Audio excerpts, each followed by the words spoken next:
Saludos y bienvenidos a Átomos y Bits. Aquí estamos, disparados hacia las estrellas para conocer la última hora de la información que más nos interesa. Bueno, hacia las estrellas o hacia lo más profundo de los átomos que encontremos, mucho más abajo de los protones y de las partículas y de todo, porque vamos igual hacia arriba o hacia abajo para buscar esas noticias que sabemos que os gustan, porque a nosotros también nos gustan y que nos hablan un poco sobre cuál es la estructura del mundo, de la naturaleza, o por lo menos de lo que nos deja ver la naturaleza, porque luego, claro, nosotros tenemos una idea de cómo son las cosas y luego, por lo que tiene la ciencia, que al cabo de X tiempo te dicen, pues no era así, era de la otra manera. Bueno, pero nosotros lo hemos intentado, nos hemos acercado, que es lo que sabemos en este momento sobre todo tipo de ciencias. Y lo hacemos en un programa que cuenta con la realización técnica de Esteban Novillo, con toda la información que nos trae cada semana José Manuel Nieves, y el saludo aquí en el micrófono de Pedro Pablo May.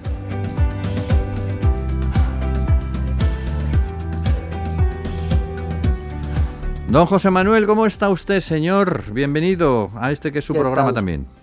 ¿Qué tal, Pedro Pablo? Muy bien. Y aquí, que hoy además nos traes, como siempre, asuntos especialmente interesantes que nos ayudarán a intentar entender, o a por lo menos intentar presentar algún tipo de explicación para entender el mundo el que nos rodea.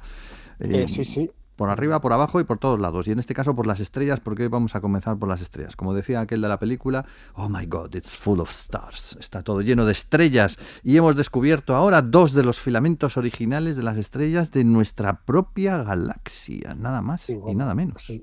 Bueno, es todo un hito para comprender cómo se forman las galaxias. Y tiene un mérito, ahora cuando te explique cómo se hace, sí, es que te vas a dar cuenta, porque... claro, 2 de los filamentos, como muy bien dicho, 2 de los filamentos originales, a partir de los cuales es un amasijo de estrellas, que era lo que había al principio, se convirtió en una galaxia ordenada, con brazos espirales, con su centro, con su disco, es decir, en esta estructura tan bonita, ¿no? Fíjate, esos dos filamentos tienen unos 12.000 millones de años de antigüedad. Es decir, las estrellas que forman esas 2 estructuras internas de la galaxia, que son como una especie de armazón primitiva, 12.000 millones de años. Los han llamado Shakti y Shiva, que son, en la mitología hindú, son los 2 principios, el principio masculino y femenino, que se unieron para dar lugar al cosmos, ¿no? al universo, ¿no? Y están las estrellas más antiguas y más viejas, evidentemente, de toda la galaxia. O sea, más viejas que el disco galáctico, más antiguas que los brazos de las galaxias. ¿Y cómo hacen para encontrar esto? Pues lo han hecho con una de las maravillas que tenemos allá arriba desde pues fíjate, desde el año 2013, o sea, hace ya 15 años o así. Bueno, pues es el telescopio Gaia, de la Agencia Espacial Europea. El telescopio espacial Gaia lo que hace es que calcula continuamente la posición, la velocidad y la composición y el movimiento hacia donde se mueven de más de 1.000 millones de estrellas. Madre. O sea, y cada X tiempo, cada X años, cada 2 o 3 años, va soltando un nuevo set de datos con los cuales los científicos van componiendo una especie de mapa en 3D con más de 1.000 millones de estrellas de nuestra galaxia. Es el mapa más preciso que hay de nuestra galaxia. Es verdad que solamente es un trocito, porque 1.000 millones de estrellas, que nos parece una barbaridad, son muchísimas, en realidad son una pequeñísima parte de las que hay en la galaxia, pero porque debe de haber entre 100.000 y 200.000 millones. Los 1.000 millones es muy poco, ¿no? Pero es la porción más grande que tenemos para estudiar con precisión. Entonces tú imagínate, ¿cómo han hecho para encontrar estos 2 filamentos? Pues teniendo todos estos datos que te digo, la posición, la velocidad, hacia dónde se están moviendo, de qué están compuestas. Tú imagínate que tienes una pantalla con 1.000 millones de puntitos blancos, ¿no? Sí. Y como ya tienes, que cada uno representa una estrella, ¿no? Y como ya tienes todos esos datos, dices, a ver, todos los que se mueven en esta dirección. ¡Boom! Y entonces se quedan todos en blanco, menos los que se mueven en esa dirección, que se pintan en verde, por ejemplo, ¿no? Y entonces tienes exactamente todas las estrellas de esos 1.000 millones que se mueven hacia una dirección o que se mueven a otra. O les puedes preguntar, todas las que tengan una composición química similar a la de esta estrella. Y entonces ves se iluminan todas las estrellas que son parientes de esa estrella. Bueno, pues combinando todos estos datos, se han dado cuenta de que emergían estas dos estructuras, ¿no? Es decir, del conjunto de los 1.000 millones de estrellas se iluminaban una serie de estrellas, una serie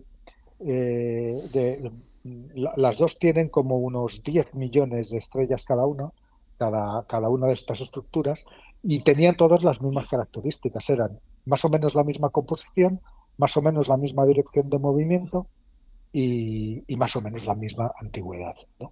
Con lo cual es absolutamente bestial, ¿no? O sea, los propios investigadores dicen que es absolutamente sorprendente que seamos capaces de detectar estas estructuras tan antiguas, ¿no?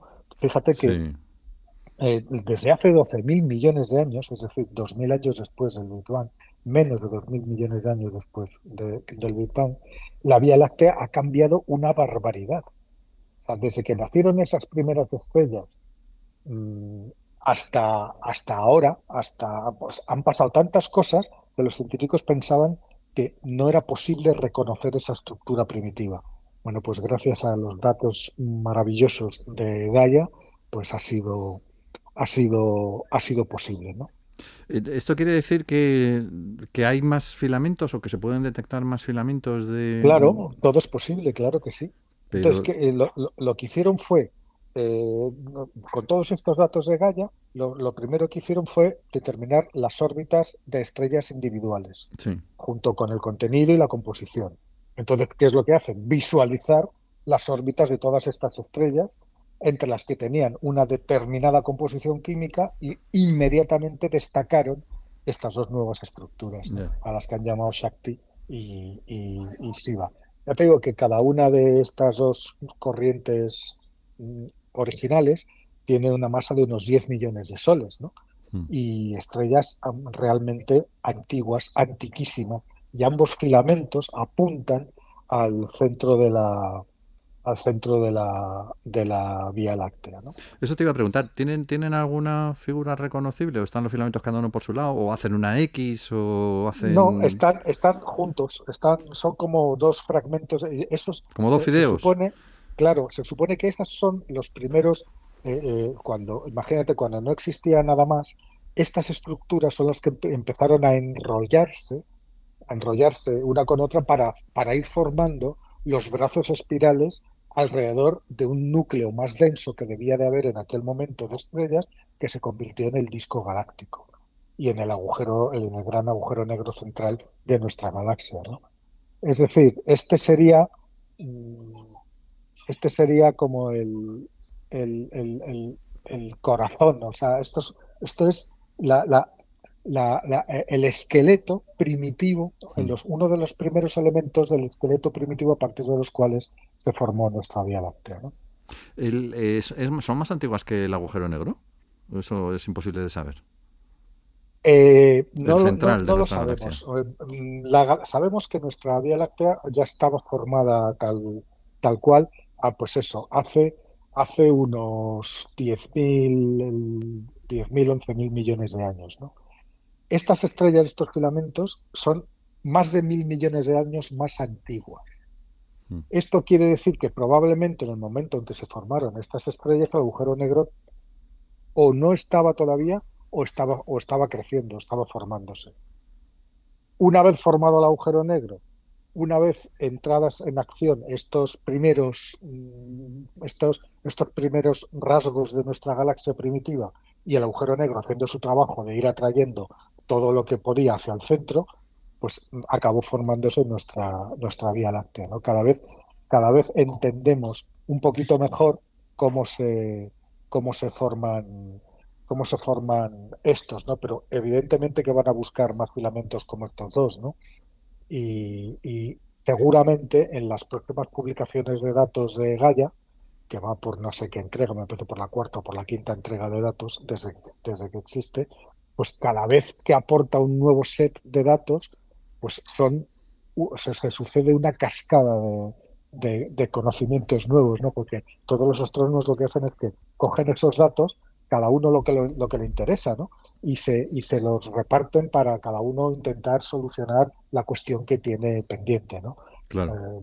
Es una cantidad de información tan valiosa que cada uno la utiliza de una manera. Y estos investigadores lo que han hecho ha sido, primero, intentar identificar cuáles son las estrellas más antiguas. Eso se ve por la composición, por la metalicidad que tienen. Metalicidad significa no que tengan metales, sino que sí, la metalicidad de una estrella es todo aquello que no sean hidrógeno y helio. Ya. Se llama Bueno, metalicidad.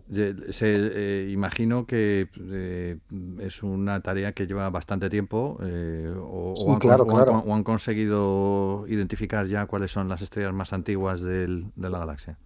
Claro, claro, son estas. Estas Son mismas, ¿no? estas. Es que Las que están ya ahí. te digo que son tan antiguas que son Mm. incluso más antiguas que la propia galaxia. Sí, sí, sí, sí. O sea, eran las estrellas que había cuando la galaxia empezó a formarse. Mm.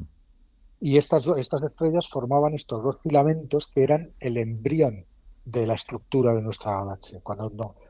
Si alguien nos hubiera mirado desde lejos en aquel momento, no habría visto la Vía Láctea.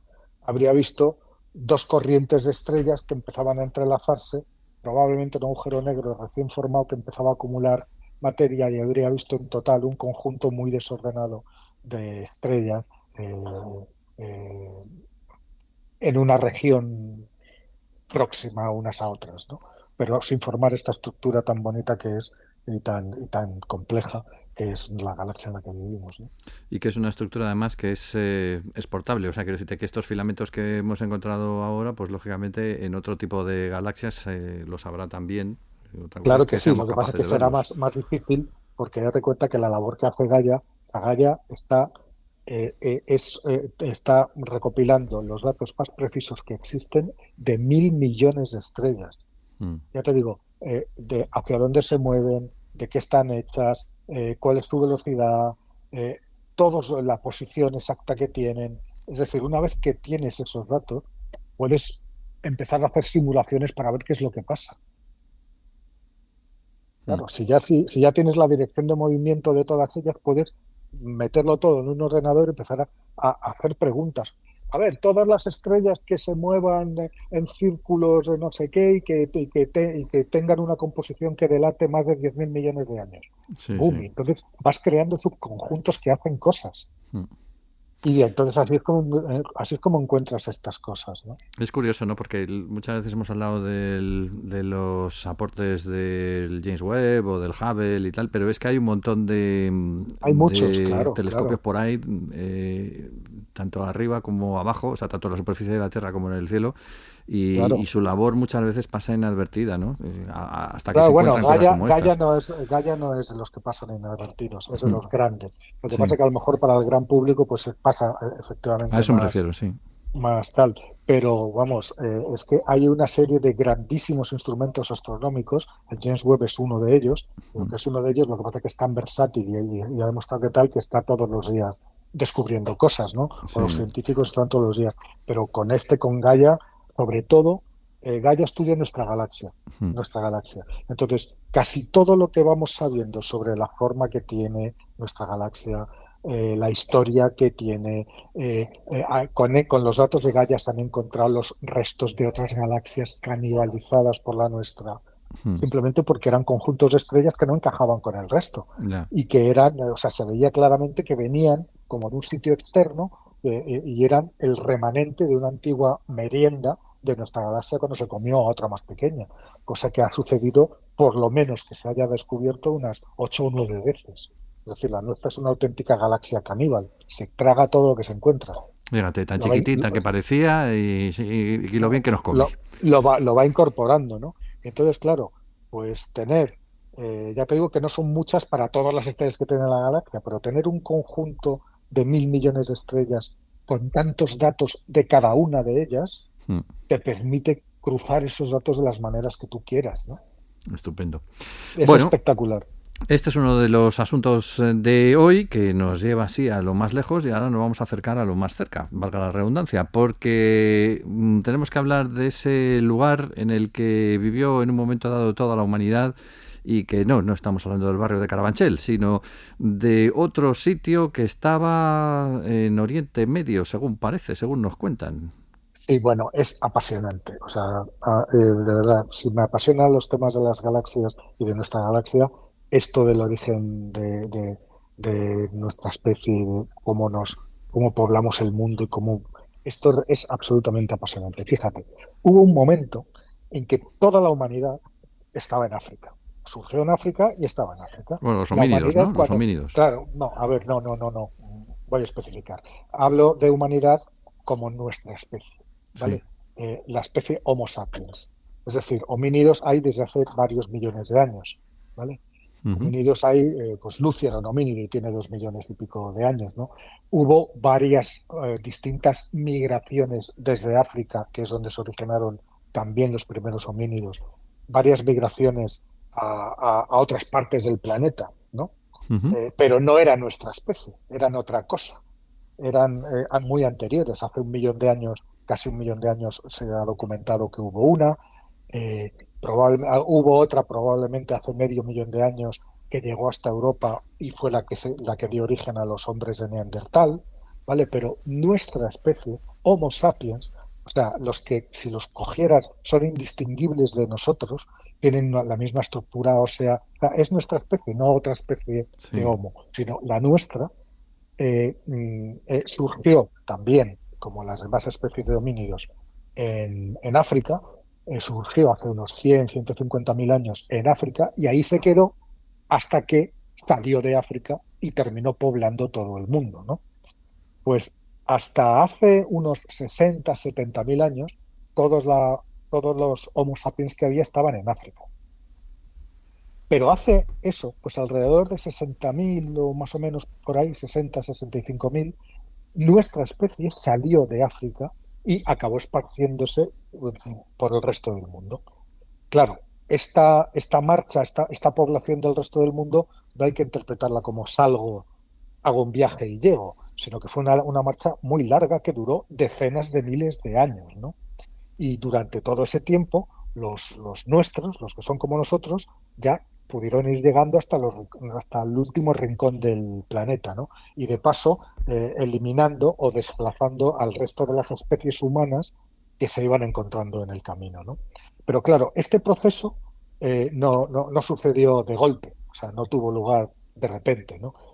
Tú fíjate, las actuales poblaciones no africanas, que son los europeos, los asiáticos, los americanos y los de Oceanía, los oceánicos, son el resultado de distintas subdivisiones, porque tú imagínate si tú te miras ahora mismo y qué tiene que ver un nórdico europeo con un japonés. Mm. En fin, somos la misma especie, pero hay una gran diversidad de poblaciones, ¿no? Bueno, pues todas las poblaciones no africanas son el resultado de distintas subdivisiones. Y esas subdivisiones tuvieron lugar durante las primeras etapas de aquella larguísima migración fuera de África. ¿Vale? Sí. Entonces, los investigadores saben que, no, combinando todo tipo de datos, ¿no? Desde los paleoecológicos a los arqueológicos de restos, a los genéticos, bueno, esa primera etapa fuera de África duró casi 20.000 años. O sea, fue un periodo largo durante el cual todos los que habían salido de África formaban parte de una única población en la que todavía no había subdivisión entre europeos, asiáticos y oceánicos y americanos. Eran todos una única población y se quedaron en un sitio. ¿Pero dónde? ¿Dónde estaban? ¿Dónde estaba esta especie de epicentro a partir del cual después, en los milenios posteriores, fueron surgiendo distintas corrientes que unos poblaron Asia y se convirtieron en los asiáticos, otros poblaron Oceanía y se convirtieron en los oceánicos, otros poblaron Europa y se convirtieron en los europeos y finalmente otros poblaron América y se convirtieron en los americanos, ¿no? Bueno, pues, ¿dónde estuvieron durante estos 20.000 años? ¿Dónde fueron? ¿Dónde establecieron esa especie de gigantesco punto de origen desde el cual luego se fueron dispersando? En Bueno, Benidorm. pues no, pues en la meseta persa. En la meseta persa, lo has dicho al principio, ¿no? Hace como un año, esta pregunta no tenía respuesta. Es más, era objeto de un gran debate entre los científicos, ¿no? Eh, eh, eh, Ahora, sin embargo, gracias a este estudio del que estamos hablando, podemos reconstruir esta historia Mm. y darnos cuenta de que, de que como te digo, salieron de África hace entre 70.000 60.000 años, se pararon, es decir, se quedaron como inactivos durante algunos milenios, Sí. siendo una población única, homogénea, en un área bien delimitada, antes de seguir expandiéndose por todo el continente, ¿no? Y ahí es donde se sentaron las bases para esta divergencia genética que hay entre los actuales europeos y los asiáticos orientales y los demás, ¿no? O sea, como que Es tomaron decir, impulso allí, ¿no? En esta zona. sí, ahí fue el primer sitio donde se instalaron y desde allí fueron surgiendo oleadas distintas que dieron lugar a las distintas poblaciones que hay hoy en el mundo, ¿no? ¿Qué hicieron cómo se dieron cuenta de esto? Bueno, pues claro, gracias a la genética, ¿no?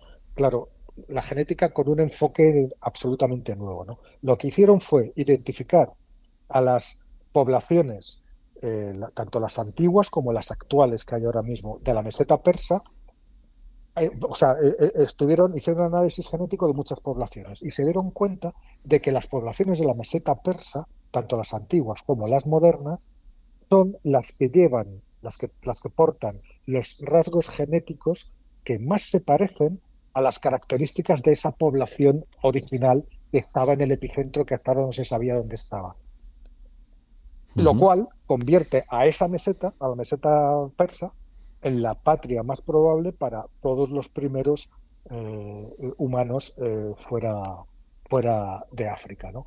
Es un trabajo realmente difícil porque, según dicen los propios investigadores, lo más complicado fue ser capaces de desentrañar todos los factores de confusión. Imagínate, 45.000 años de movimientos, mezclas de población, unos que van, unos que vienen, otros que recruzan, que tuvieron lugar después de que se colonizara esta zona, esta meseta en Persia, ¿no? Para ayudar a los que están menos duchos en geografía, estamos hablando de una zona que se encuentra en el actual Irán, Eso es. Irak, un poco por la zona del Kurdistán también, imagino. Sí, es lo que es Oriente Medio, digamos, ¿no? Oriente Medio, sí. Lo que antes se llamaba, no sé si eso se sigue llamando, si se sigue llamando así, ¿no? Pero Oriente Medio. Bueno, Bueno, según hay pues quien fíjate, dice entonces, que han Oriente Próximo. identificado por primera vez cuál fue, digamos, el primer alto en el camino, un alto de 20.000 años, ¿eh? Mm. La primera base, llamada así, permanente de la humanidad, cuando toda la humanidad no estaba todavía distinguida en poblaciones diferentes, vivía junta y en un único sitio. Al final, Después de, si te das cuenta, después de salir de África. sí, si te das cuenta, todas las religiones que hablan de que somos hermanos y de que estamos todos relacionados y tal, al final tienen razón desde el punto de vista científico, porque todos descendemos del mismo lado, lo que pasa es que bueno, luego cada Claro, uno interpreta eso a su manera, ¿no? claro, no, pero si te das cuenta, por eso están las subdivisiones. Una cosa son las poblaciones y otra las razas y otra Sí. cosa son las especies.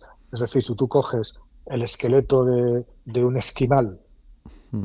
y los genes de un esquimal y los de un pigmeo de Camerún, son exactamente iguales. O sea, unos son más grandes, otros son más pequeños, pero son exactamente iguales. O sea, tienen todas las características de la misma especie y genéticamente son idénticos, excepto unos poquitos genes que se han desarrollado más o menos, que están relacionados con el ambiente en el que vives, ¿no? Mm. Pues no es lo mismo desarrollar, digamos, por ejemplo, una piel oscura resistente al sol que una piel grasa y muy gruesa, que es la que tienen los esquimales y que les permite resistir al frío, ¿no? Ujú. Pues, Pero somos exactamente la misma especie, ¿no? pues La misma hay. especie con los mismos genes. Pero hubo un momento, que esto es lo bonito de este estudio, que es antes de que se produjeran esas divisiones, antes de que los chinos fueran chinos y los europeos europeos, antes de que hubiera rasgos físicos distinguibles, todos eran parte de una única población en la que eran todos iguales. Esa es la primera, sí. ese es el primer asentamiento, ese primer epicentro, a partir del cual, claro, ya fueron saliendo más grupos o más oleadas humanas de ese punto ya fuera de África, y según dónde fueron, pues se fueron adaptando a las condiciones de cada sitio y se convirtieron en una cosa o en otra. Quedan fuera los africanos.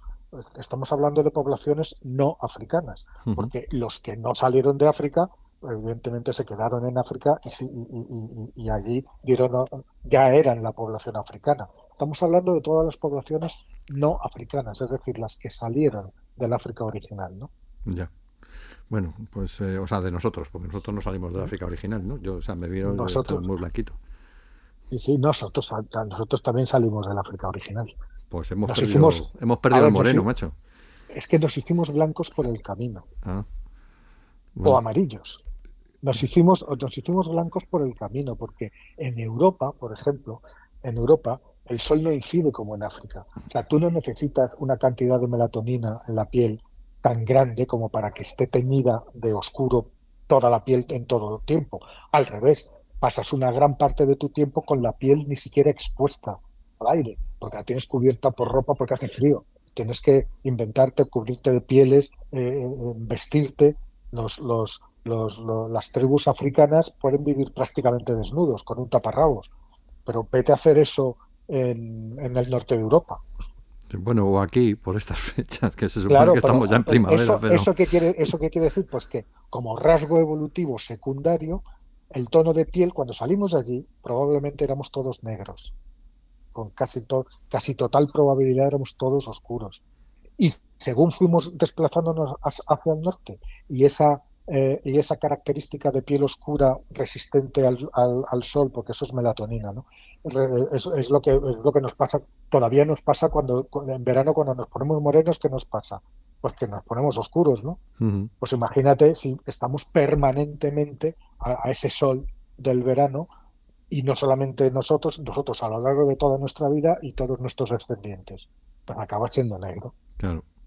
Pues y al revés, cada vez necesitas menos, pues te vas aclarando hasta que terminas siendo blanco. Pues esos son los colores de la vida, macho. Y los amarillos, como decía el chiste aquel, era porque mean contra el viento.